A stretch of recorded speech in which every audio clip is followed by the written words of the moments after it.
We'll guide you through how to create a Replit project. If you find this helpful, consider subscribing and liking the video. First, go to the Replit website and sign into your account. If you don't have an account yet, click on the Sign Up button and follow the instructions to create one.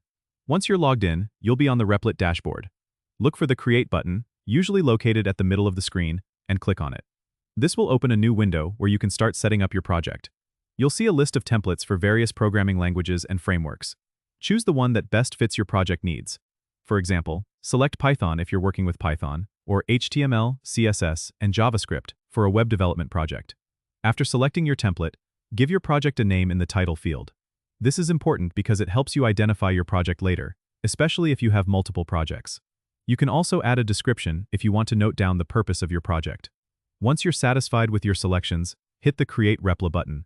Your new project will now open in the Replit IDE, where you can start coding. The interface is pretty user-friendly, with a code editor on the left and a console on the right. You can run your code by clicking the Run button at the top.